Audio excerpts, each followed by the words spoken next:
Louisiana Beer Reviews, Ipswich I.P.A. This is the new design. It used to be a black bottle with orange trim. Now it's a black label, and now it's an orange label with black trim.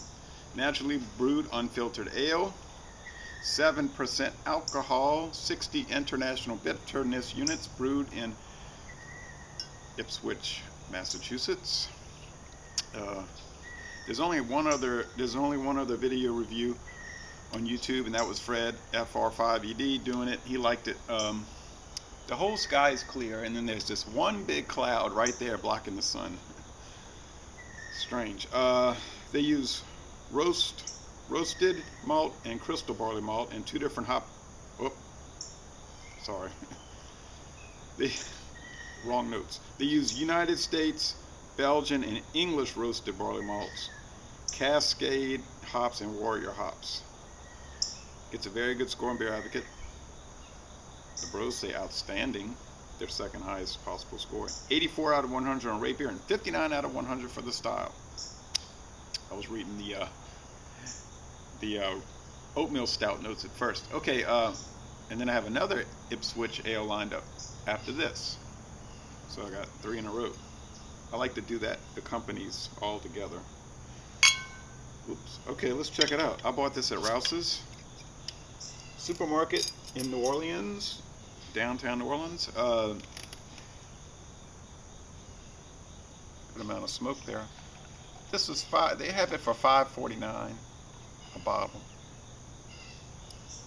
$5.49, not exactly cheap, but they weren't proposing to give it to me, so I bought it. Medium, off-white head, and the appearance is orange. Yeah, golden orange, hazy, a lot of sediment there, you know, a little fine sediment, and lots of bubbles streaming up in this shade, cloud-induced shade here at 8:10 in the morning. The aroma is pungent, it's citrusy, and it's sweet and bready. They described it on the website as a sort of a mid, or not a mid, a combination between an English IPA and a West Coast IPA, which I guess means it's not going to be too hoppy. But I mean, hey, 60 IBUs is not exactly low bitterness. Let's check out the flavor.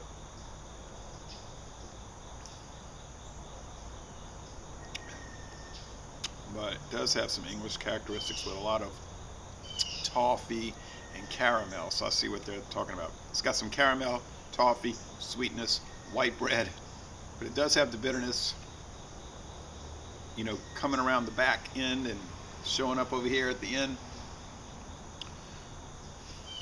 But it's sort of like a mild, strong bitterness. What I mean is, okay, yeah, it's 60 IBU, but it doesn't taste like it.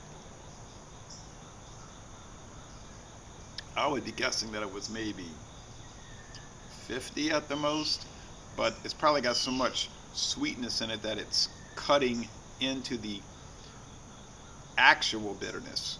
You know, not the measured bitterness, but the actual bitterness.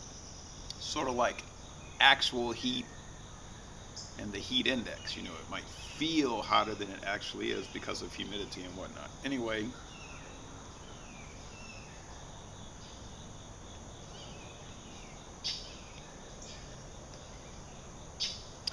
and it does have that odd bitterness that you'll pick up in things like the Tetley's Smooth Flow,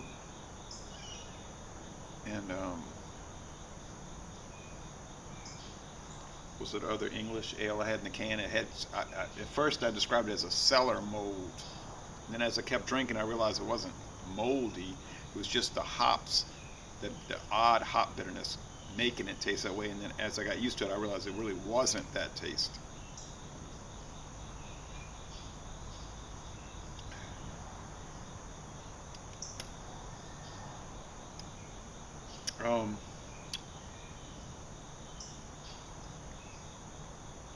The mouthfeel is medium and sort of slick.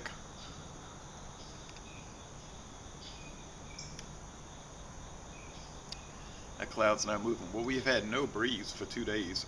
3 days we've had just dead air. And when it gets hot, like it's going to get today, about 93 degrees, it gets humid. The finish is mostly dry. It's sweet. I don't know about the drinkability because, I mean, I'm going to sip it. I don't ever gulp these things down anyhow, but the bitterness really starts to build in the aftertaste. Okay, so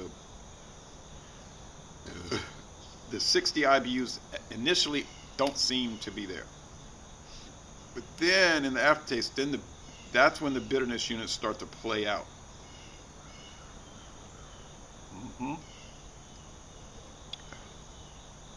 Yeah, I think this is really an exceptional IPA. It's better than most. It's probably right up there with Torpedo.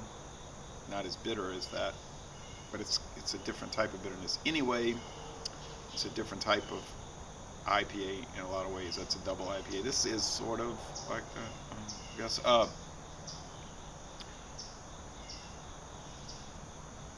give this an A. Most excellent. I don't know about A plus, but I'll say A for sure. At least an A.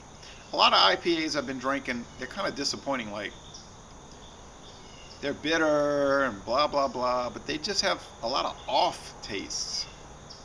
I notice a lot of them. I don't know if a lot of these little breweries can't really do the job right, so they just try to mask things with the bitter. I don't know.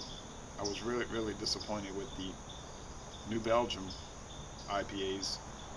They were like not too great, and then they got worse as I drank on them, which usually when I drink more of something it gets better, but those got anyway. Good stuff here. So les bon temps relais. This is a most excellent beer, and I'm gonna end this review by saying y'all come on down to New Orleans.